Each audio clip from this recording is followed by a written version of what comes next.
subscribe and tap the bell.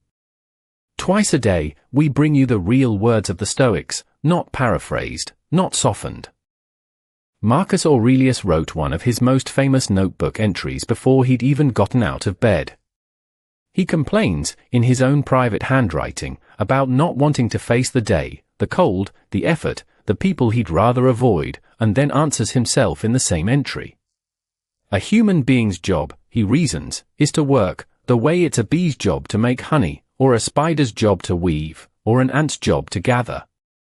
Complaining about the cold and staying under the blanket a little longer feels good in the moment, he admits, but feeling good was never the actual assignment.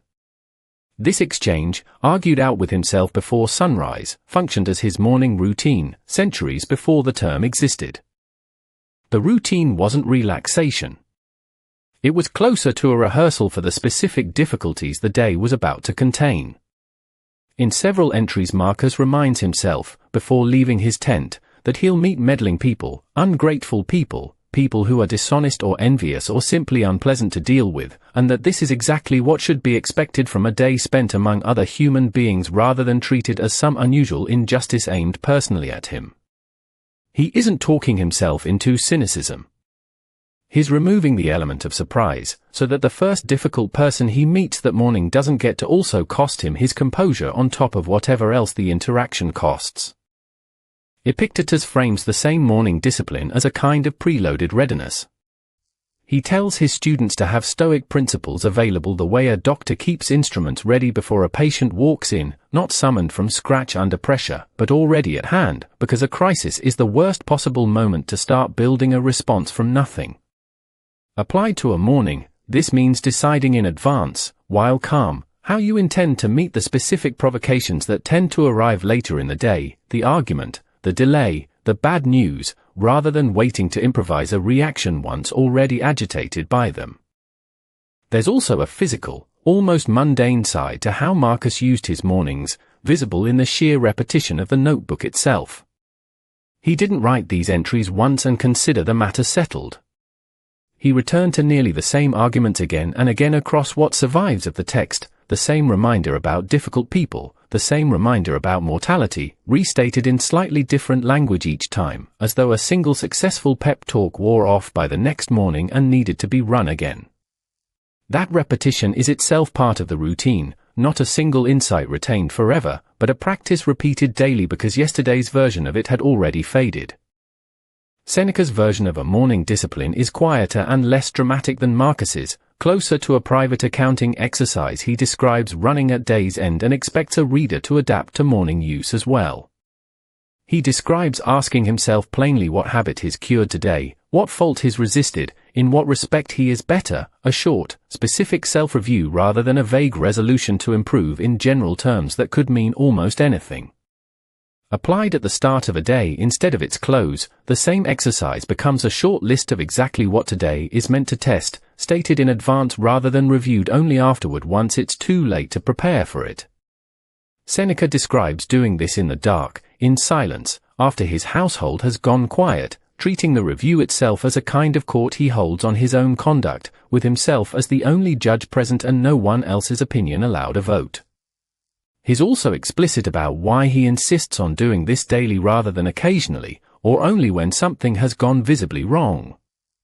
A fault reviewed once a year, he suggests, has had a year to entrench itself and go unnoticed in the meantime. A fault reviewed every single day gets caught close to the moment it happens, while it's still small and still easy to name accurately.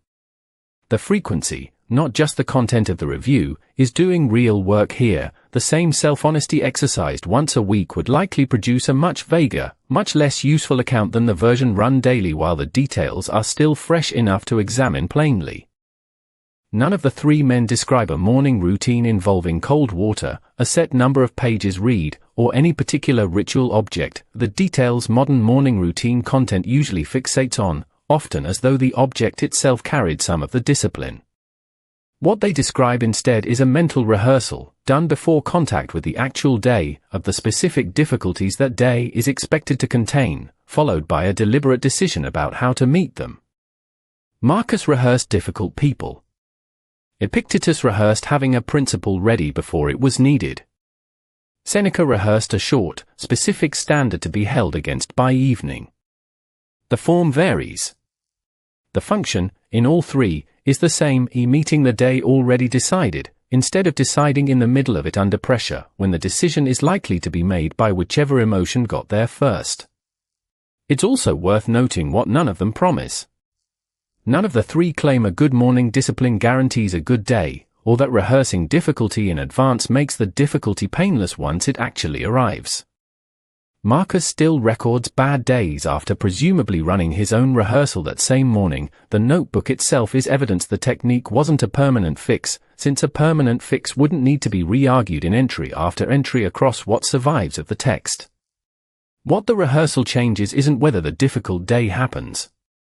It's whether the person meeting it is meeting it for the first time, unprepared, or meeting it as something already anticipated and, to whatever degree possible, already decided about in advance, while calm enough to decide well. There's a reason this particular discipline was placed at the start of the day rather than practiced only as needed, in the moment a problem actually arrived.